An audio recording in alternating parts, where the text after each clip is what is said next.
Welcome everybody to a special Thursday night episode podcast of Talking Iowa Hawkeye Sports. You can also find us on Facebook and under Talking Iowa Hawkeye Sports.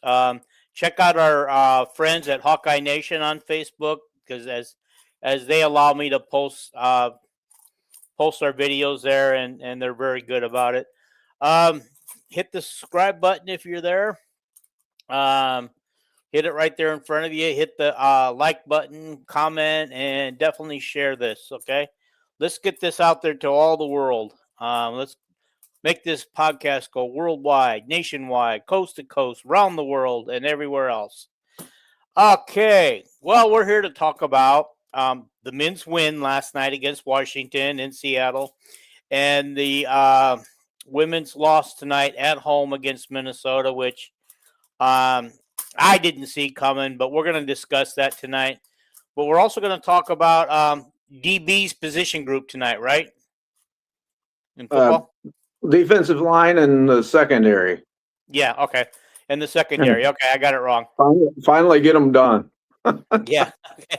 We're going to talk about that. We'll talk about them at the third segment of the show after we talk about women and men. Or I guess the fourth segment. Unless we're too tired or something at the end, yeah. you know. So. Yeah. Our first segment will be, as usual, Kelvin starting us out with some news. Go for it, Kelvin. Okay, first of all, some bad news. I hate it. Kelly Dix, Josh Dix's mom passed away of cancer. That's why Josh transferred. I just feel so sorry for him, you know. Did you know her? Did you know her? What? No. Did you know her at all? Okay. No, but he's a Hawkeye. You know, and that's why he transferred. That's why he transferred to Creighton. That she was, you know, stage 4 and not going to last, and she had cancer last year. And anyway, that's just that's awful. You know, I wish I'd have went. I wish I'd have went instead of her. You know, so. Well, I know what it is as a young man to lose one of your parents. I lost my dad when he was only 50 years old. So, yeah.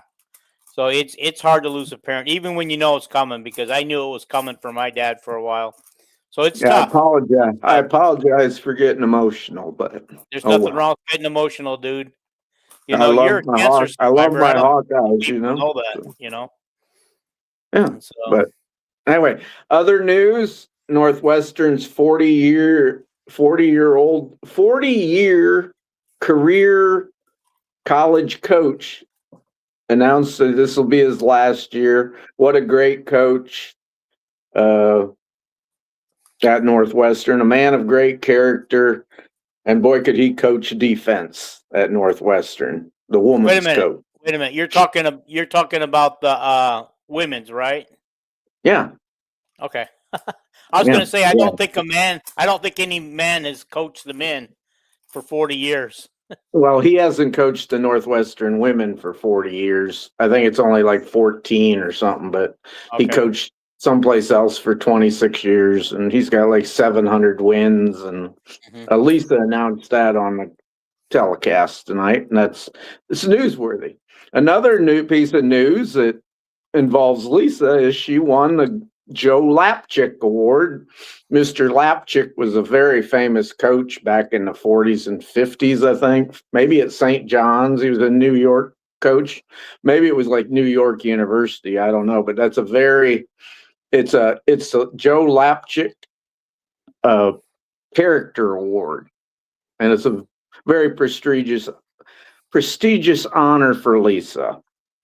Also, Mr. Sturts made it to the 10-player cut down for the Cousy Award, which is after Bob Cousy, which is obviously the point guard award. Hannah Stolke made the cut down to the 10 finalists for the Power Forward of the Year award in women's college basketball. Abby Stamp was an honoree this week as a future. I can't remember the exact term, but it was like a spotlighting a future possible head coach in women's college basketball. She's Jan's most senior assistant. She played at Iowa from a small town in western Iowa. And I think she became a grad assistant right after she graduated, and she's been probably coaching at Iowa for 12 years. And she coaches the guards, and she's very good at scouting other teams, and she's also real good at drawing up special plays. And the other thing is that her husband is the son of my high school football coach, is why I'm he was Mr. Stamp. So anyway, and then let's see. I'm getting a little lost here. Bear with me. And then pretty interesting, Drew Stevens' podcast today. He talked about his parents met at Iowa State University. His dad was on the basketball team for 6 months at Iowa State and then got kicked off the team for some reason. And I know what the reason is. I found out. Oh, okay. It was grades. It was grades. Grades, okay. Grades, and then Drew's mother studied horticulture. She was from Spirit Lake. His dad was from Winnetka, Illinois, a suburb of Chicago. And she studied horticulture. And believe it or not, she got a job at Augusta National Golf Course taking care of the grass and trees and stuff. So Drew grew up in Augusta, Georgia.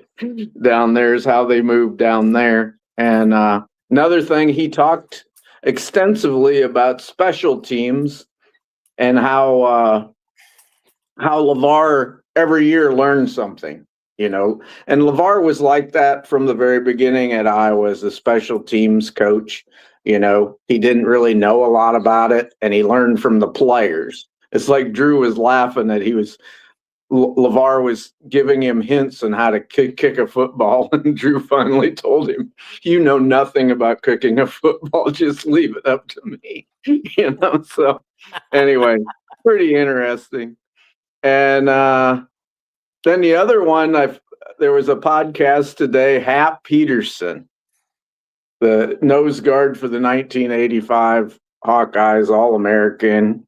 He roomed with Chuck Long, and he had a lot of great stories. I'd really recommend you guys. Drew was on Washed Up Walk-Ons, and Hap Peterson was on one I'd never seen before. And it was called The Dive. And anyway, Hap that was the first half, and he's going to do a second half one. I shared it with everybody today. And two things he mentioned. He talked about all the coaches at Iowa, how great they were, and some stories that probably shouldn't share about getting in trouble at Iowa, the players getting in trouble, getting drunk and fighting and all that stuff. And but two things that he really shared that were highlights was he said John Streif, who we know is like the greatest Hawkeye ever, how great he was. It's a great listen. He said he took care anytime a player got operated on, John spent the nights at the hospital with them, and he just took care of everything. And then he said the real reason, this one I thought, he's a defensive lineman. He goes, the real turnaround in Iowa football, where we started to win, happened in 1981 when Hayden hired the 25-year-old coach Kirk Ferentz, because he brought modern pass blocking to Iowa. Before that, the guys were in a 4-point stance all the time and just dove straight ahead. on every play. And he said, as soon as Kirk come there, we could throw the ball, And I thought, well, it makes sense. He said, why any offensive line coach thinks you could ever pass block out of a 4-point stance, And so he really lauded Kirk and he said Kirk got him out of a lot of trouble at Iowa too. Car wrecks and trouble with the law and stuff like that. Anyway, that's my news. And again, I apologize for being emotional about Josh Dix's mother, but just hits me pretty in the soft spot. So, all righty. Well, go ahead, Dean. All right. Well, let's start with the men. The men's win's going to be pretty easy to talk about. They beat Washington 84-74. And at halftime, they were down 7. But after looking at their stats, that Washington was shooting lights out. What were they shooting? About close to 80%, I think, at the end of the first half. 75, I think. Yeah, something like that. And I just kept thinking, oh, well, they're not going to shoot at that pace because they're the worst 3-point shooting team in the league. So they won't keep shooting that pace. So and that proved to be right. I don't even know if they made a 3-pointer in the second half. But that proved to be correct. I wanted that. We'll talk about with the women, but I wanted that to be so true that Minnesota was going to cool off in the second half, but they really didn't. Not that much anyway. They kept draining threes. Did you listen to Ben's talk after the game and the players talk? I didn't get a chance to. I shared it out, but I didn't actually listen to it. A little insight from Ben and the players was going into the game, Washington was not that great of a 3-point shooting team, but they were so big. So their game plan was to make sure you help on the inside with these big guys because they had to. We didn't have people that matched up in with them tall. They had tall guards, And so his thing was to sag off the 3-pointers a little bit. And by the end of the first half, it was 75% from 3. And so his adjustment at halftime was to yell at them and then switch to, hey, we got to play belly defense. And we still got to try to help on the inside when we have to. And so they made an adjustment there. Who he said, who the heck would ever have thought they'd shoot like that? But anyway. Yeah, they were. Well, we knew this going in. They were going to be a very tall team. We knew that their post player, the freshman Steinbach, was going to be a very good player. Now, I didn't see him step outside and shoot anything, but I guess he did shoot a couple threes in the game. I did not know that, but I do know that he was very active around the rim. He was tapping balls back. He's so tall and so good that he was just waiting for the ball to bounce off the rim to him, and he just tap it back up. Or if he caught the ball from a teammate, he would just turn around and throw it. He made it look so easy. He made it look way easy. I noticed that he had ball handling skills too. Yes, he does. And the thing I did notice was another thing that Ben talked about was the last 7 minutes of the game, Mr. Steinbach kind of disappeared because he ran out of gas. I was sitting there watching him and I thought, boy, if this guy would eat a donut right now, there was like 5.5 minutes to go. If he ate a donut right now, he'd puke it up. Because he was not looking good, and he was still getting his shots, but they were short. Yeah. Well, this is what wasn't, and our big guy Cam Manyow was starting to get to the hoop on the other end of the court once in a while too. And Ben made that comment preseason, and I remembered it. He said, we practice hard in conditioning all the time because our players shouldn't need rest. And he said, we practice hard the whole season until the last 10 games of the year. And he said, then we still practice hard, but we might only practice for 25 minutes instead of an hour and 25 minutes. Well, let's point out the fact that showed last night. Yeah. No, let's point out the fact too that he plays a 9-man rotation, and everybody but one really contributed pretty good last night. Now just the opposite you noticed that Tavian Banks was not 100% last night. Yes. Right away you said, "Oh, he's done," which he wasn't done. He stayed in there, but that foot was hurting him. I guess it's plantar fasciitis or something. He was not taking off and jumping 42 inches up in the air, and you could tell that the one foot, whenever he stepped on it, he wasn't pushing off of it like he did the other foot. So go ahead. Then I wanted to point out that Washington, we were playing 9 men, and every one of them contributed some way. Washington played an 8-man rotation, but really 6 because they just got token minutes and nothing of value from 2 of the people. So the bulk of the damage was done by their starters and their 6-man Peterson. And so, I knew they were going to get tired. I knew they would get tired. We said that. I think we mentioned that in our previous pod that they were kind of relied on 6 players, and the Minnesota women tonight normally is like they had 6 players that did about all their actual putting up numbers. But you know what? Well, we'll talk about this, but one of the things Minnesota ladies proved that we talked about is how well balanced they were in the top 6 players. Their balance in scoring and everything.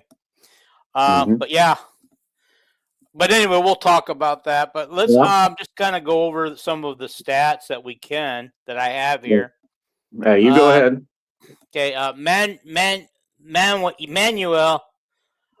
He only had 6 points in 22 minutes, but he was 100% on his field goals. He made all 3 of his shots that he took. Did he make a free throw? He made no free throws. 0 for 4 and 5 rebounds.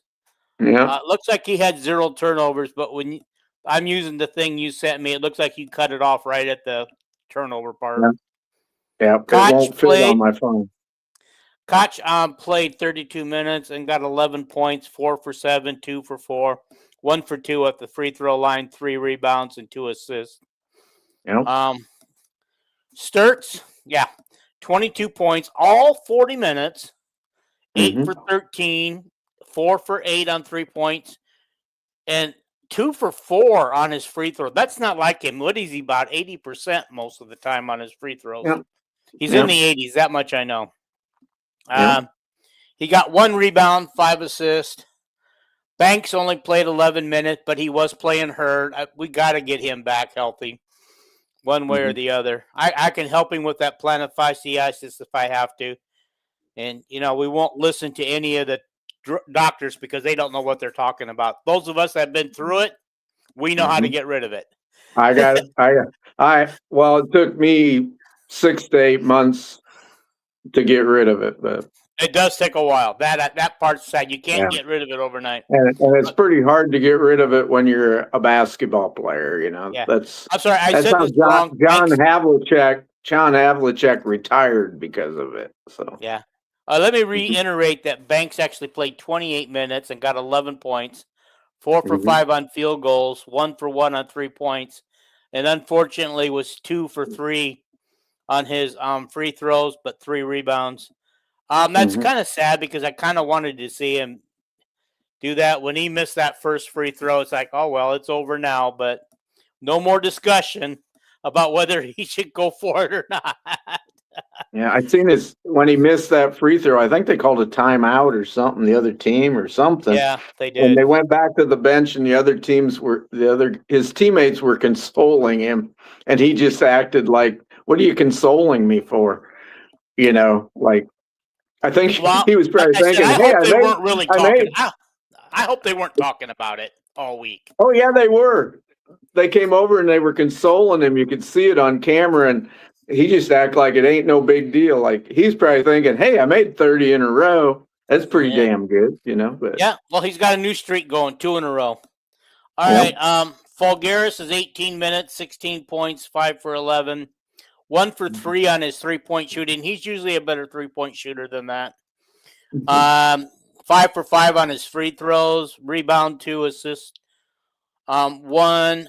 Sage got some minutes last night, 20 minutes for a change. 7 points, 3 for 4 on field goals, 1 for 1 on his 3-pointers, 1 rebound. Isaiah Howard, who I was glad to see. I think was it just Settles on the call last night on there? No, Don McLean, the ex UCLA 6'9" power forward. Okay. Well, anyway, they did a good job. It sounded like just Settles, but I liked him when he said that he really loved Howard's play. 22 Howard's minutes. our best defensive player. Yeah, 7 minutes, 3 for 7, 0 for 1, 1 for 1, 2 rebounds and an assist. Houston only 4 minutes and no other stats except 1 assist. Can I say something? Yes. Alvaro, when he scores double-digit points, were undefeated. Yep. I think they're 13-0 or something like that. I meant to mention that the other night when we were doing our preview. I forgot to mention that. That was in my notes. Yeah. All right, let's talk about the team stats on there. Iowa, 31 for 52. Washington, 29 of 51. 60% field goal shooting. That's pretty good. 57% field goal shooting. That's pretty good. That's pretty good. Yeah. 3-point shooting. We shot 47%. They shot 44%. We hit 9 of 19. They hit 7 of 16. Free throws was 13 of 21 for 62%. They shot 9 of 11 for 82%. So I'm kind of disappointed. I thought I saw something else that said that we shot 82% on free throws, but we didn't. We got out rebounded. That doesn't always happen. 28 to 19. They had 14 assists. We had 10. We had 6 steals. They had 1. They had 5 blocks. We had 0. We only turned it over 4 times. They turned it over 12. We scored 22 points off those turnovers, and they only scored 6. And we'll see later on that the women were just the opposite. Okay. Points in the paint, 44, them 38. They had 17 fouls to our 11. Our largest lead was 13, and their largest lead was 9. We led for 46% of the game. Yeah. A good win. It was a nice win. I know. It's the win that we had to have because Washington, even though they struggled a little bit, they're not that bad of a team because, as the announcers pointed out, and we talked on our podcast, they have a rough start to their schedule. They had probably one of the toughest starts in the league. I can't imagine any other team in the league starting that hard. I had never seen Washington play, and I messaged you on Messenger right at the start of the game. Within the first minute, I just said, they look like NBA players. They look like an NBA team. I thought, is that the Utah Jazz? Or, what is it? There's 6'7" guards. They were tall, weren't they? They were tall. Well, yeah. It's like, and they were fast. They were tall. They were fast. Could you imagine? And Ben McCollum made the comment before the game, in this week's press conference. He said, Washington spent a lot of money on players, and they got good players like that. Could you imagine if Ben had them players? Oh my God, Ben wouldn't have lost the game. If they played defense the way Ben teaches, and they play, I seen Iowa's like this. Now they're 15th in Ken Palm in the nation. And they're 20th in offense and 21st in defense. You talk about a total team, and they're doing it with a bunch of players who are not. Alvaro was a pretty high priced guy this year, and Sturt's got his money, but that is not a high priced roster. Obviously, you can look at them and tell. Yeah, but yeah. Anyway. Oh, I don't know what's going to happen to this team when Bennett Sturtz is gone next year. I don't know if we got anybody stepping up that can be like him. Just think, what was I thinking? Sage, Koch, and another player are all freshmen this year. Yeah. And then you got Trey Thompson, who Ben says is going to be a great player. And he's got Ethan Harris from Washington, a 6'9" forward coming in. Alvaro's coming back. I'm not too worried, Well, I was trying to think of the point guard situation, somebody who can just come in and take over. That might be Isaiah Howard's job next year.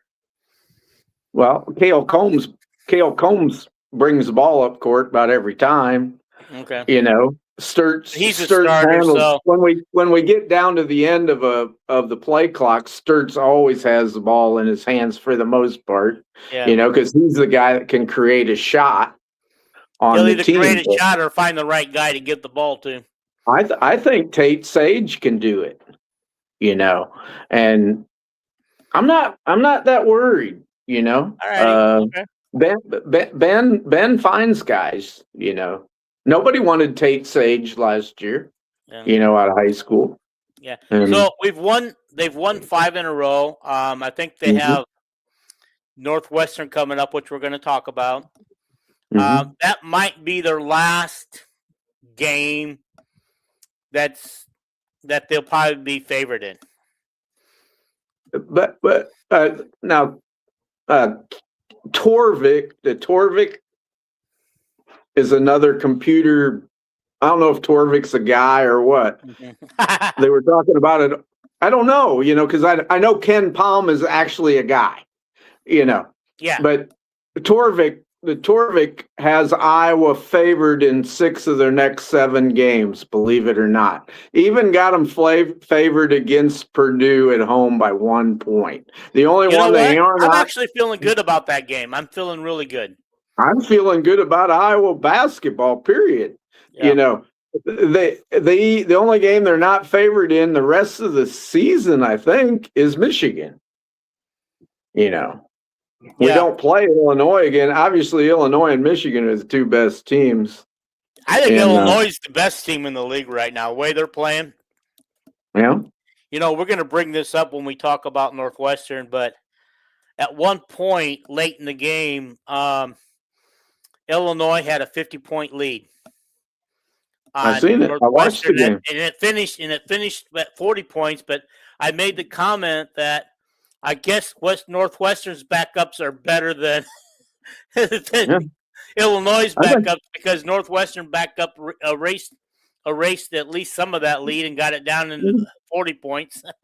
I think Illinois in the third quarter had 16 threes. They were, and the guys that are hitting threes are 7'1". Yeah, which Michigan has guys like that too. If you ever watch them. Just watching them play Illinois. Now, I didn't know if it's because they were playing a bad Northwestern team. It's a combination of Illinois being good and Northwestern being bad. But they were pretty much having their way. And it was actually, I kind of enjoyed watching Illinois destroy Northwestern. Yeah, and every time Illinois wins, because it ain't like Illinois blew Iowa out.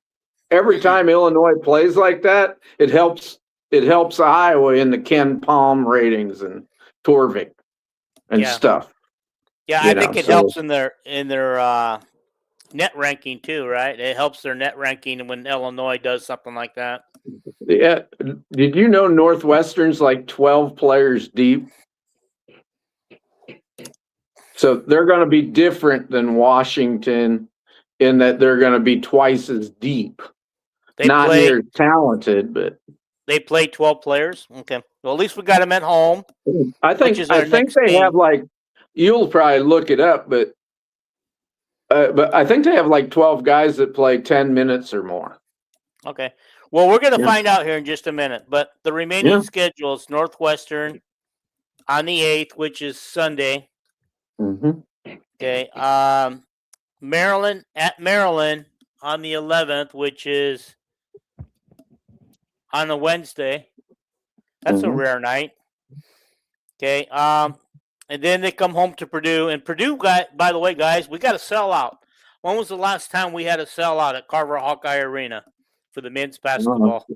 They said 2020, 2022 or something. I don't know. We actually had a sellout. Okay. It was against Illinois, I think. Yeah. And it might have been 2023 because Illinois is a big rival, you know. Yeah. Okay. Anyway, we got Purdue. I think I like our chances of winning that game. But then we go on the road to Nebraska. That's going to be a tough game, guys. I mean, Nebraska did, lose 2 or 3 in a row, I think. But I think they've righted the ship, if I'm not mistaken. No. Wisconsin, followed by Wisconsin. At Wisconsin. So that'll be a tough game, too. That's probably a loss. I'm going to give that one a loss. And Ohio State in Iowa City, but Ohio State's playing like in the bracketology, they're actually considered the first 4 out. They're not even in it. Yeah, but they're only 1 game behind Iowa in the standings. But yeah, which is kind of funny because they got Ohio State out and they got Iowa guaranteed. Yeah, I think Iowa's played Iowa, if you check the net rankings, I sent it to you today. Iowa in the nation has played in the net. If you figure in the net rankings of the teams they've played, Iowa has the 5th toughest schedule in the nation. I couldn't hardly believe that. But all right, so we'll finish. Then we're gonna. This is crazy. We got Nebraska on the 17th, and we're gonna turn around and play them again. Well, not till March 8th, so that's 3 weeks. Yeah. But before that, we have Michigan. So I would say I'm gonna go back and say 1, 2, 3, 4, 5, 6, 7, 8, 9. Out of our last 9 games. Hang on. I lost it. Okay. Out of our last 9 games, I'm going to give us 1, 2, 3, 4, 5 wins on our last 5. So that's pretty good. That'll give us over 20 wins. That should get us into the tournament. Ken Palm has us going 13-7 for their final record in the Big Ten, which that's only 2 more losses, ain't it? Yeah. Don't we have 5 losses or 4? No, we have we're 7-4 in the Big Ten. So they got us having 3 losses. Yeah. Which I'm sure Michigan's one of them, and maybe at Wisconsin and at Nebraska. Maybe it's Purdue, but I don't know. All I know is we'll show up every game, and I'm not gonna give away any of them games. Nope. I can't see us beating Michigan, but you can't count us out, but except for possibly Michigan. Don't count us out in the rest of those games. Okay. Well, while we're doing it, let's take a look at Northwestern. As we say, we play that game on Sunday. Yay! Super Bowl Sunday. Yeah. Hopefully it's early enough. Hopefully not. Why do people schedule events on the Super Bowl Sunday? Why don't they just work around that? I don't know. They probably think that if the Iowa game comes on before Super Bowl pregame, they'll get a TV. TVs will probably get pretty good ratings because people are just sitting around. NBC because they've got the Super Bowl, right? Yeah, people just sit around waiting for the Super Bowl to come on, and it doesn't come on till 5:00 in the afternoon or 5:30, whenever. So. Yeah, well, in California, you only have to wait till about 3 or so. Yeah, but Alrighty, here. Let me figure out what I'm doing here. Alrighty, let me get to the Northwestern Wildcats. They have one of the top players in the country. Alrighty. Okay, so I believe his name is Nick Martelli. I think so. He's Yep, like that's 6'8" his name. or 9 or something. Yeah. Yeah. So he, man, I should anyway. Well, here's a little bit about the team itself. Okay, they Yep. Go average ahead. 75 points a game. They give up 72 points a game. They shoot field goal percentages of 46%. They hold their opponents to 43%. 3-point shooting, they're shooting 311 and make an average of 6 a game. Their opponents are shooting 323, and they allow their opponents 7.5 a game. Free throws are 741, and their opponents are 72. Actually, I don't remember the last time Iowa had a 70% or better free throw shooting. So we're going to say that Iowa will be under that in this game. Rebounds. I think we're shooting 77% for the year. So I think you're going to find out different when we get to it. yeah. Rebounds. They're heavy. They get 32 rebounds a game. Their opponents are rebounding 35.5 a game. Yeah. Turnovers. I always like to look at turnovers. They average 8 turnovers a game. They're forcing 11 turnovers a game. They have 5 steals per game, and they're giving up 5 steals a game. Blocks. They block 3.8 a game, and their opponents are 2.4. Home attendance. They're averaging about 5,000 at home.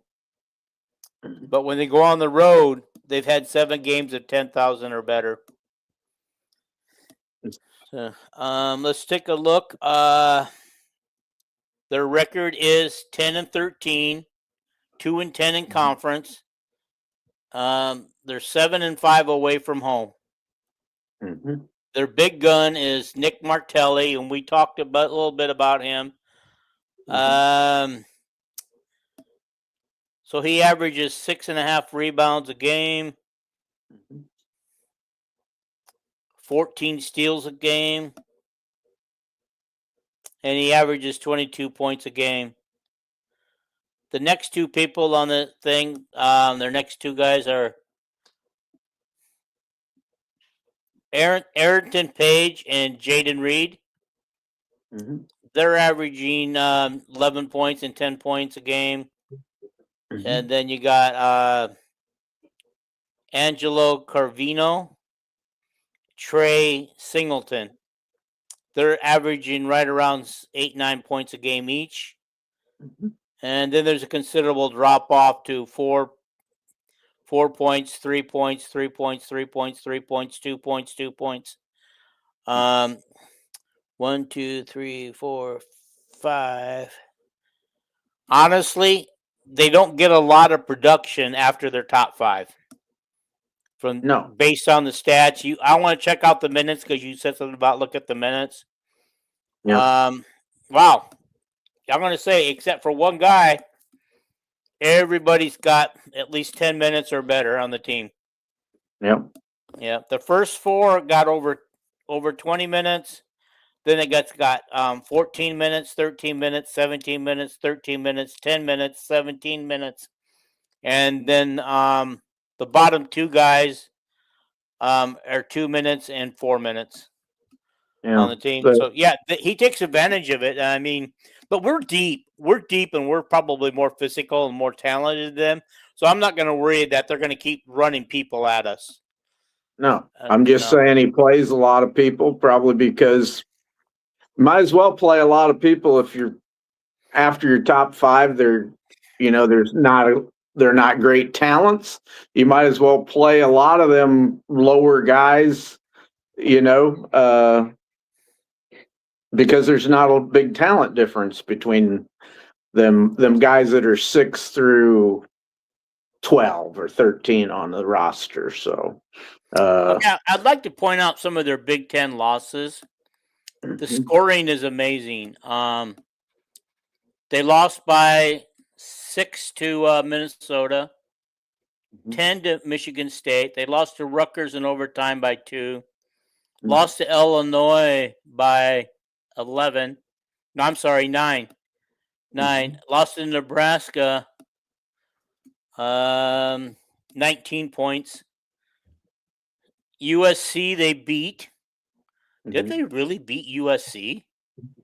And we 74 to 68. Lost to UCLA 64 to 71.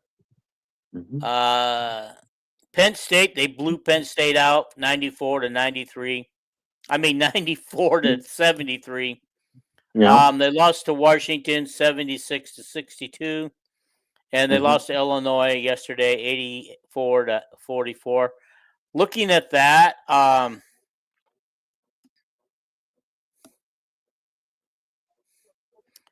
they're a tough team.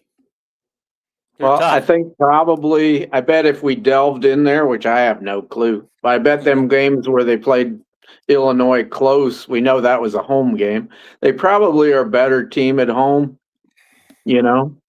And so some of them good games they had, probably like USC, probably wasn't at USC, you know? So that would be my guess. What I noticed about them, Dean, was it was at USC, by the way, just for the record. It was? Okay. Anyway, you pointed it out already, but the two things I picked out looking at them, you know, getting ready for the show was they're not a great 3-point shooting team, you know, and I know they could heat up on Sunday. Stuff like that happens, you know, but they're not a great 3-point shooting team, like 31% or whatever. And the other thing about them is they just do not turn the ball over. You know, but one thing I would expect that they'll turn the ball over more against Iowa than probably any team they played all year, because that's the way Iowa plays defense, you know. So I wouldn't expect it to be a close game, but I could be surprised. I would think Iowa's going to go have another week of 2 wins, which that's like, 3 weeks in a row or something like that. So yeah, yep. All right, so we should have a 7-game winning streak pretty soon. We got 5 right now. I think so. And then go to Maryland. I'm watching Maryland play right now, and they're not very good. We could have an 8-game winning streak. we could have an 18-game winning streak and go to the Final Four. That would be fun. I doubt that happens, but all right, a guy can be optimistic, you know. So we basically spent 44 minutes on the men's game. I didn't think it would take us that long. All right. Shall we move to the bad news? The women come back. I don't know what took them so long. If they'd have started that run earlier and playing, they might have come back all the way and won this game. But they were, with less than a minute to go, they were within 5. Then they got within 6, and I believe it finished at within 6. So I will say this. If anybody's watching this, you already know the women lost the game. 91 to 85 tonight to Minnesota, which honestly I'm kind of mad about. That's it. That's one team when you play in a league like we do, that you can't, if you got to take care of home court advantage. I don't care who you're playing on your home court, but you have to beat teams like Minnesota. Was that probably a 50-50 game coming into tonight? Yes, and I think I said something like that on the podcast the other night. But did I expect to lose to them? No way. And we shouldn't have lost to them. Iowa scored as many points or maybe more points in the fourth quarter as they did in the second and third quarter combined tonight. And just to say that they weren't playing bad, they were playing awful up until that point. You know, and there's no way to get around it. They were playing awful until they started making that run with, I think it was about 8 minutes to go in the fourth quarter. I think that's when they started making the run. I believe they were down about 19 when they started making their run. Yeah, because I think they said something about that Iowa went on a 9-0 run to there for a while before we gave up free throws to them. Yeah. You say what you want about the game, your views, and give your stats if you want to. I don't know if you're going to give the stats or whatever. I am. Then I'll give my views when you're done. So. Okay. Well, let me give the stats real quick. Okay. The stats usually tell a different story. All right. They shot 52% for field goals. We shot 48. When you think about it, Iowa didn't really shoot that bad at 48%. You would like to shoot better, but that's not that bad. 29 for 60. They shot 32 for 62. Here's where the rub was. 71% at 10 for 14 3-point shooting for 71%. We shot 36%, 8 for 22. Free throws, they were 17 of 24 for 71%. And here's what I like. We were 19 of 23 for free throws for 83% tonight. But what if we make 4 free throws? All 4 of those free throws. Is that a 2-point loss? Okay, think about that for a second. Just keep that in mind. All right, we were totally out rebounded, 41 to 28. Wasn't even really close. We had 20 assists, and I know that we have a pretty solid record when we have 20 assists a game, but not tonight. 16 assists. We had 7 steals to their 3. We blocked 4 of their shots. They blocked 1 of ours. We had only 8 turnovers. And that's one thing I was worried about because Minnesota defensively is very good at turning people over. But they had the ball. They turned the ball over 11 times. And now here's another point where the game could have been decided too. Not only at the 3-point line, but they had 16 points off of turnovers. We had 7 points off of turnovers. So that's a difference maker too. If you shoot 100% on free throws and you leave the 3-point shooting that they did the same, and we don't allow those fast break points off turnovers, we win that game. If nothing else in the game changes. Okay, we had 7. Did I say that already? 7 steals? Yeah. Yep. Okay. Points in the paint, they had 32. We had 38. And there for a while, the way the game started, I thought all the points were going to come in the paint for both everybody because they were making it look easy. We were making it look easy. And then all of a sudden, we just stopped. And I will say, I don't know if it was in the second quarter. I think it was where our offense just came out and looked stagnant. It looked like we weren't moving much. We were getting ourselves into trouble, and we were forcing things, and we were letting them take us down, the shot clock down. The largest lead was by Minnesota for 20. Our largest lead was 8, which was early in the first quarter. Which by the end of the first quarter, we were only leading by 1. We might have went up. We might have went up 10-2. That might have been the 8-point lead. Yeah. Okay. Maybe. Yeah. They led 71% of the game. We led 24% of the game. So, yeah, because we did lead the entire first quarter except for when we were down 2-0. Yeah. I know, and even then, at the end of the first quarter, I was still feeling pretty good. I didn't like the vibe of the game, the way it was going, but I felt like, well, if it doesn't get any worse than that, we can still win this game. It was at the halftime when I realized that, in my mind, in my personal opinion, we weren't going to win the game. And you could just tell. Sometimes you can just tell by the vibe of the game and the way things are going that things are going. And I got to give the credit that Iowa didn't quit. They came back at the end, and I appreciate how hard they worked to get back in that game. I just wish they would have been doing that the entire game, second and third quarter and beginning of the fourth quarter. If they'd been doing that for 2.5 quarters, they would have won the game. And I don't know what got them, but so they were pretty well balanced tonight. Sophie Hart, I think, was one of their big girls for 8 points. McKinney she was tall, but she wasn't heavy or anything. 15 points, only 2 for 4 at the free throw line. She's a better free throw shooter than that. That Grace Karnowski, 21 points. I think she was one of the other heavy girls. She's their best player. Yeah. And I think she's like a small forward she shoots the hell out of the ball. Yeah, she had 5 rebounds. Okay. Mm-hmm. 7 for 14 shooting, 21 points. You got Braun, number 10. She had 16 points, 5 for 9, 4 for 4, 4 rebounds.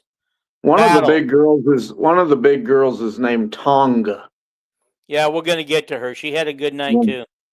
Mm-hmm. She looks like Audie Cripps. Battle killed us. 14 points and 12 points. 14 rebounds and 12 points, a double-double for her. Mm-hmm. She usually has a good game against Iowa. And Battle I don't know what she had for assists, but she can rack up the assists too. She's just an all-around Kevin Gamble type player. 6 assists. Yeah. But she had 3 turnovers. And she fouled out, of course. We turned them over more than they don't turn the ball over. And we turned them over more. If anybody told me before the game we'd have turned them over as much as we did, I'd have thought, well. And if I'd have seen the stat sheet for Iowa, just looked at Iowa's stats, other than rebounding, I would have said, boy, Iowa won that game. Yeah. We shot well. We didn't turn the ball over at all. That was our best turnover game, maybe of the year, But Tonga was one of those big girls. 10 points, 4 for 7, and 7 rebounds. That was her contribute. Who was it? Hart that was one of the big girls too? I don't know. I think they had like 3 of them. They had two wide bodies. I know that. But. Yeah. And then Glenn, number 12, had 9 points. Mm-hmm. Nobody's commenting tonight. Huh. You guys go. Well, they didn't. I knew we were on, but doesn't matter. Yeah. They'll tune in. Rick, you said something about tomorrow. I'm sorry, I'm just now seeing that. Want to give me an update on what that is for? Tomorrow. Yeah, tomorrow. He just said tomorrow on his comment. Oh. Okay. Alrighty. And then of course Glenn, had their 9 points. Let's see what our girls did. Stokey. Almost a double again. 14 points, 9 rebounds, 1 assist. To her credit, she stayed out of foul trouble, only 2 fouls. Ava Hayden she fouled out. 27 minutes, 24 points, 9 for 13, 4 rebounds, 2 assists. I can't understand, Dean, why she doesn't rebound at that height. She's 3 inches taller than Hannah. Of course, Hannah's so quick and strong. But I wish Ava would up that 4 rebounds. At the minimum, she ought to get 7 every single game. Is what I think. I'm going to read you what Rick said. Rick said he went to the game tonight, and that team looks lost. And he said, I mean severely lost.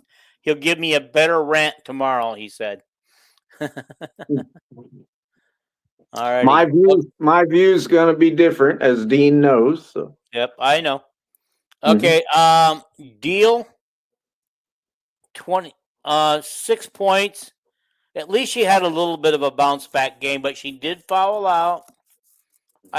and some of these things, I want to say Ava Hyde and Deal fouled out, but did they really? Because the referees, some of those ticky-tack fouls, and I know Lisa kept saying, well, this is a good officiating recruit, but I don't know if I necessarily agree with some of those calls. I didn't have any much problem at all. There's a call once in a while, you think, oh, I think that was a block, by Hannah or something. But I didn't have any problems with hardly any of the calls. The only one that I thought was terribly wrong was when they called Ava for a charge. When the girl slid in underneath her after she left her feet, you got to give her room to come down. Right. But Addie Deal's last foul, they kept looking at it on the replay, and it was a Hannah got a rebound. They called a foul on Addie, and Addie did hook the other girl's arm, so she couldn't, But I don't think refereeing had a lot to do with tonight's game. Minnesota just played an almost perfect game, I thought. Yeah, I mean, it's sad because you want our team to be that team, but I think we were against Ohio State when we just kind of destroyed Ohio State. I think that was our moment in the sun. All right, let's continue. Continue with your stats. Yeah, we got Chit Chat with 20 points, 6-11 for shooting. She was 5 for 8 in the 3-point range, 2 rebounds, 12 assists. So she had her own double tonight, but nobody mentioned it on TV. I don't. Who was that? Chit Chat. Chit Chat. Yeah, Chit Chat had a double. Yep. Okay. Feuerbach, no points. 0 for 4, 0 for 2, 2 rebounds, 2 fouls, 2 turnovers. I think she had the most turnovers on the team. Nope, Strimlow had 2 turnovers too. But we didn't have very many turnovers, so that wasn't a big deal. But. Yeah. Callie Levine got called for a foul tonight. I didn't remember her getting a foul call on her. She probably played like 3 minutes or something. 3 minutes, yeah. She was wide open once. She fed the ball once to, I think it was to Strimlow, and Strimlow tried to force it in, and Kelly Levine was sitting right next to her, wide open at the 3-point line in the corner, and she didn't pass it back. Sometimes when you pass the ball, you need to pass it back to the person who passed it to you. I know, but the thing that Callie has to work on more than anything else, she's a great athlete, in my opinion. She needs to work on please develop some type of shot. Most of her 3-pointers are like way off. I mean, they're like air balls that are like 2 feet off, and they're not going to pass it to you. And please pass it to Journey Houston. She makes them all, Well, speaking of Journey. But I think Callie was in the game at the end for 3 minutes to foul. Okay. I think that's why she was in the game. That's why she got a foul. Jan said, get in there because we got to foul them every time. You foul somebody, is why I think she was in there. I really do, Dean. But. Well, could you imagine this? Let's talk about Journey Houston first. 16 minutes, 15 points, 5 for 6, 2 for 2, 4 rebounds, but she had 2 personal fouls too. Yeah. Yeah. I mean, you said when you said 2 for 2, we got to reiterate that was 2 for 2 from 3-point land. Yeah. Yes. For Journey. She took 2 of them and she just drained them. I wonder if Jan's giving her the green light or she's just doing it. Well, Journey's a good 3-point shooter. I think my advice to Jan, I'm no expert. Jan knows more about coaching than I would ever dream of. But we got a week off, right? Please. Because I listened to Jan's news conference this week. And they said, Journey, are you going to let her play the 3? And she goes, she doesn't know the offense yet for the 3. Well, this next week, I would have her practice as a small forward every single day. She knows how all the plays as a post. Please let her play the 3. She might score 40 points. All righty. Okay. You know, Rick says that's that my view. Minnesota played with purpose tonight, like they were holding a grudge. I'm going to give you time now to talk about what you saw tonight in your personal opinion. I said my piece. Rick said his piece. Let's hear yours. So this is my view as a non-expert, but sitting there watching. I've already said, that Journey Houston really played a great game, and I would let her play the 3 as soon as possible. I don't care if Kylie Feuerbach plays the 2. I don't care, because I know Kylie knows how to play the 2. Because Kylie doesn't have to score to be a positive on the team. Everybody knows that. She's a team leader out there, getting them in the right defense. Great defensive player. So I'm not anti-Kylie. I'm not anti. So who do you want out of the starting lineup? Who do you want out? You want to take Addie Deal out? I don't care. And I'm not saying Journey should start. Okay. I'm just saying, please let her play the 3 and the 4 so she plays more minutes, because she is our best player per minute. She's the best rebounder per minute. If she played 40 minutes a game, she'd be averaging 18, 20 rebounds. And that's not an exaggeration. She plays 12 minutes and has like 6, 7 rebounds. I'm just saying, let Journey play more. Let her practice the 3 position. Anyway, the other thing that I already stated tonight was, if you just looked at the Iowa stats, other than being out rebounded like that, the Iowa stats, our 3-point shooting was good. Everything was good. Turnovers was great, except our rebounding. You'd have said, boy, Iowa probably won this game by 20 points.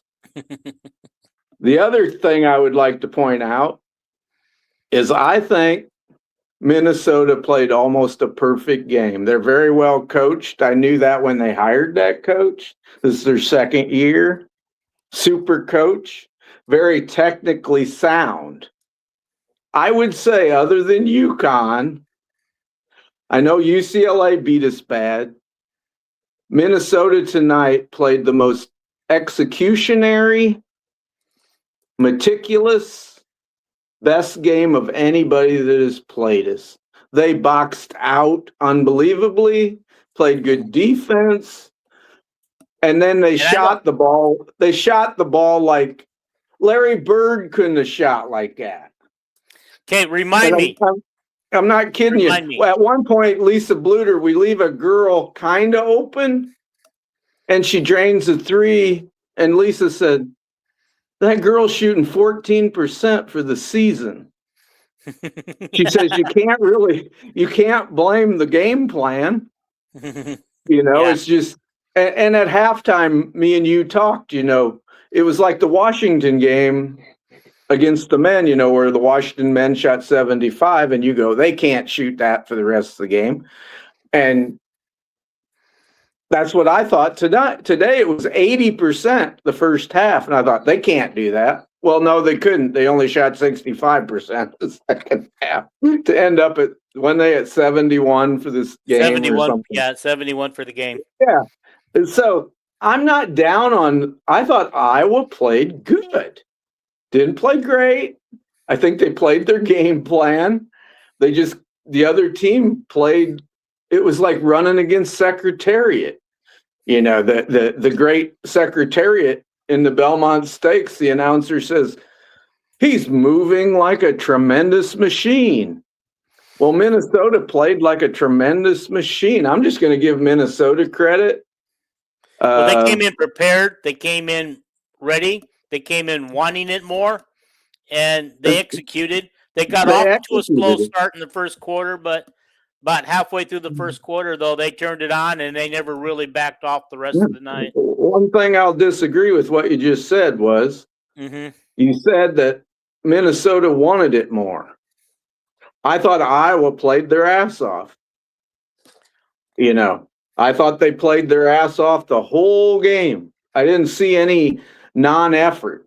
I seen Hannah and Ava and Chit Chat and Kylie and all of them. And Addie, boy, did she play hard tonight. Who didn't play hard? Who didn't play hard? I didn't see anybody. Yeah. Okay. I'm just back off on that. Minnesota just kind of played it was almost like a perfect game. You know, that's my view.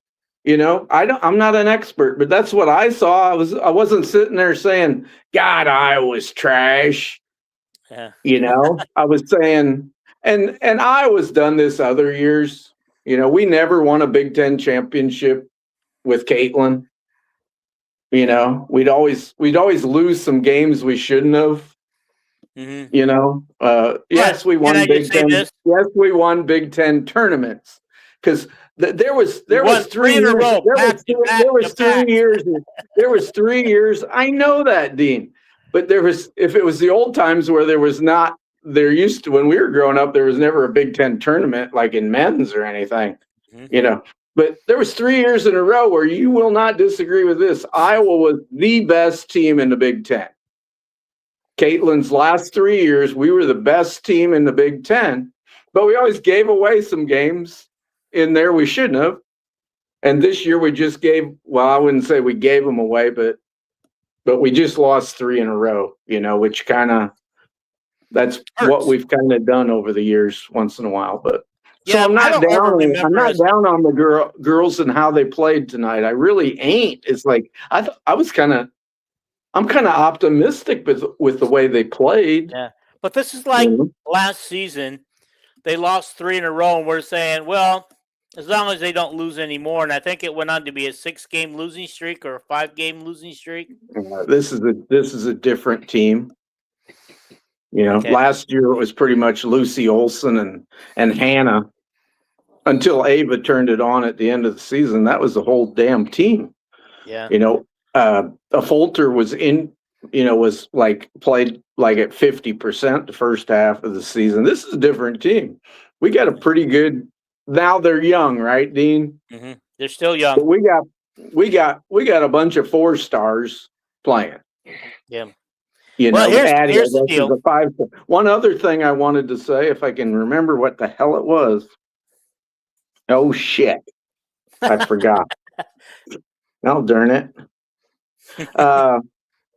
Go ahead, Dean. I'll remember it. And then I'll interrupt you real rudely, you know. And now I forgot what I was going to say. What was it? It was really, I promise it was brilliant. Probably not. But I want to say, what I'll say is as young as we are, with the talent we got coming in, I say the next 2 years, watch out for Iowa because they will be one of the best teams in the Big Ten. They're going to challenge UCLA. They're going to challenge Michigan. We're going to be a way different team next year. We'll be more experienced, chit chat, and we might have, and who knows, we might have Emily back. Emily might be playing back for us and doing her thing next year. She was great on the bench. She was great on the bench tonight. You know, I watched her when Ava fouled out and everything, and Emily hugged her and everything. Yeah, so I don't know what's going on. I don't know anything about Emily, what's going on other than her back. Yeah. And I'm not going to say anything different. I'm just I'm going to stay positive about it. Don't run a girl down until even if she did leave at the end of the season, I ain't going to run her down. No. You know, might not be her fault.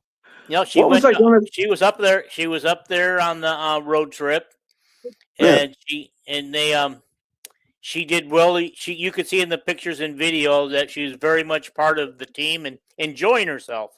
Anyway, go ahead.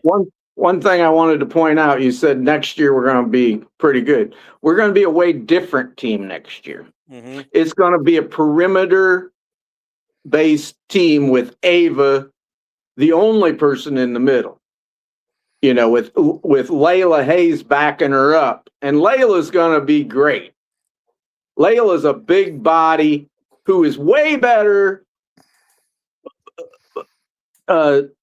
Jan calls Layla the best post prospect she's ever had. She's had Megan Gustafson. Yeah. Well, they she's had had Megan Ava Hayden, but Layla's going to is active, runs good. She's never played against good players. But what I wanted to say about the team next year, it's going to be Walitsko shooting 3-pointers as your power forward. It's going to be Journey Houston shooting 3-pointers as your small forward. It's going to be Addie Deal shooting 3-pointers as your off guard. It's going to be Chit Chat shooting 3-pointers as your point guard. It's going to be Stremlo shooting 3-pointers as the backup for those three. And Ava Hayden will probably improve her range. She's a decent shooter and everything. So it's going to be a way different team. It's going to be more like, those teams with Warnock and when Kate Martin played power forward her last year. It's going to be a much more of a Bluter ball type team, I think. Okay. Oh, I remembered what I was going to say, Dean. What? You want a prediction? Yeah, predict. Iowa women before the Big Ten tournament will lose one game. Just one more game. Michigan, probably. If we play like we did tonight, because I say we played good. We ran into a buzzsaw. Who thought it'd be a buzzsaw?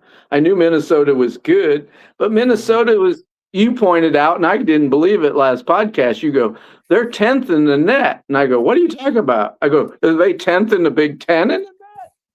And you go, I don't know. Maybe I wrote it down wrong. You didn't write it down wrong. The net has them ranked ahead of Iowa. And Iowa was only crazy when you think about it. Yeah. I think Iowa was only a 2.5 or 3-point favorite tonight. So if you put all that together, then Minnesota should have won this game tonight based on the net alone. Well, no, because usually you get 3 points for being a home team. Okay. That's why Iowa might be a slight.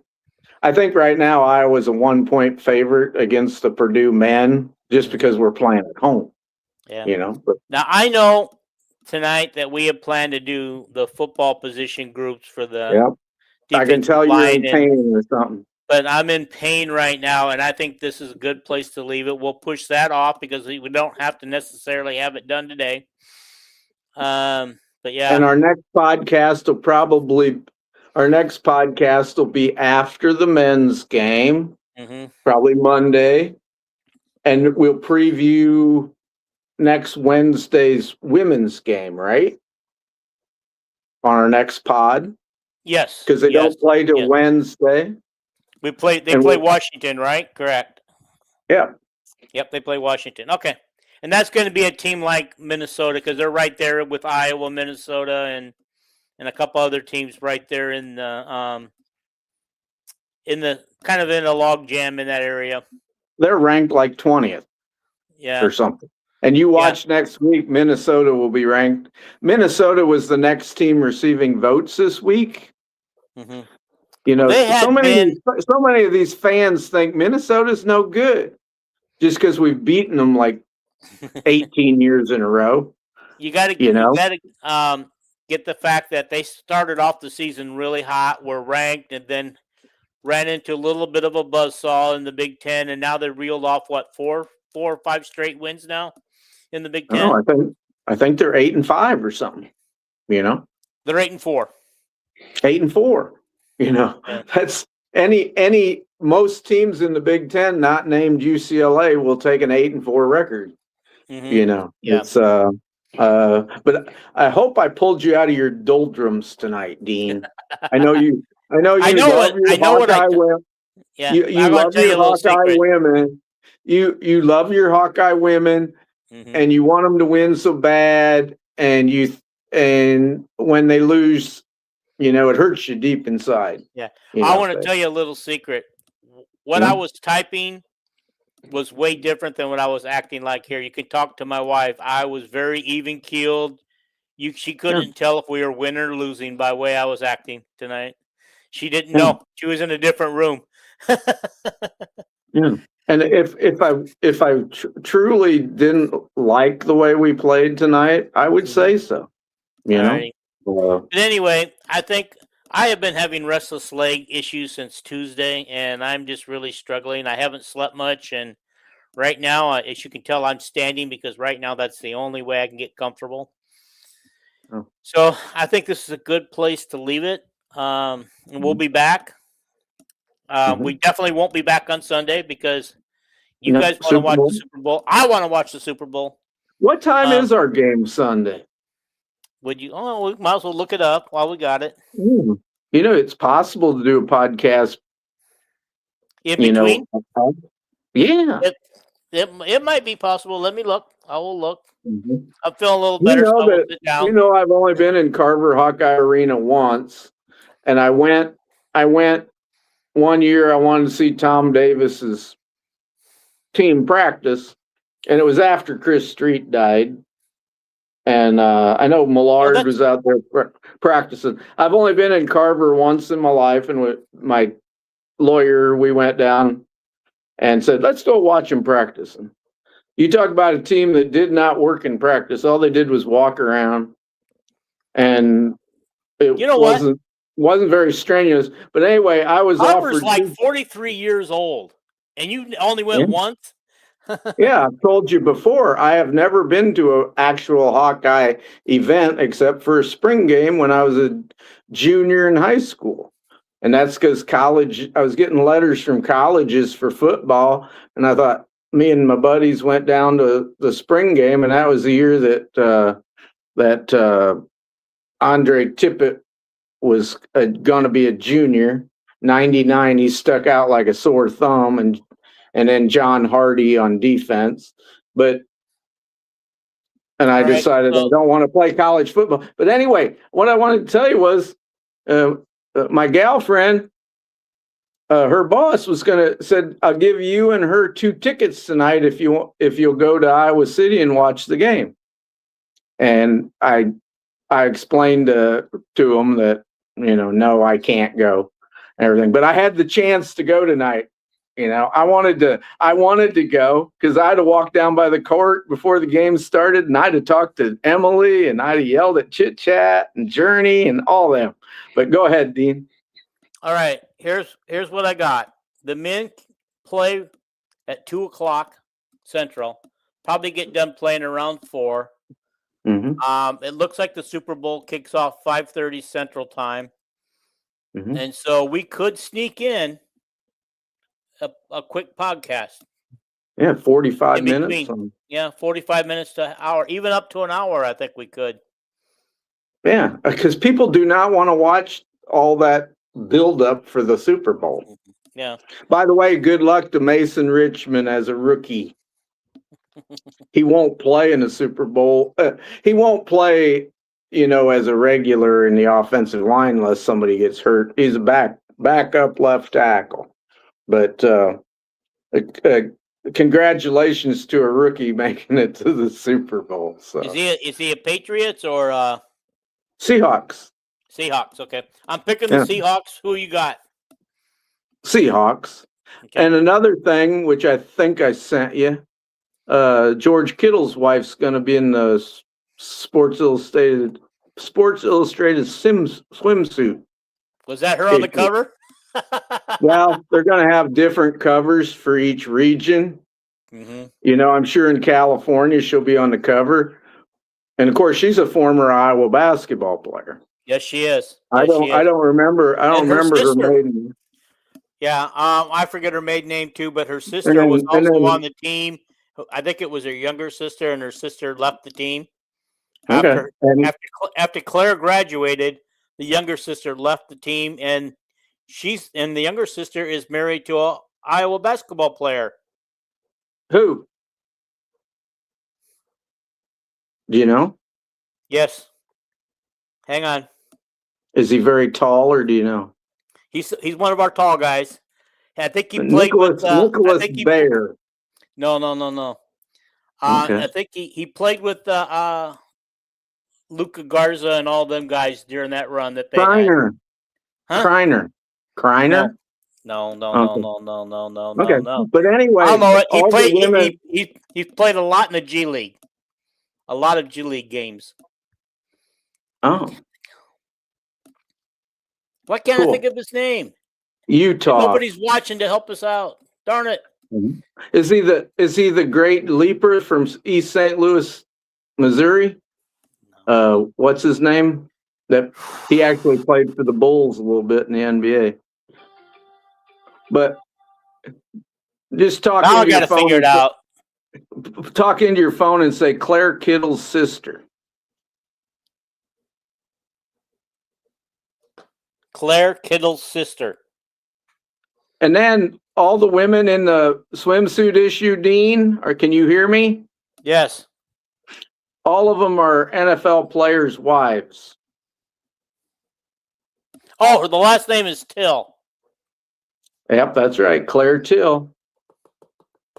Was her sister like Emily Till or something like that? You know,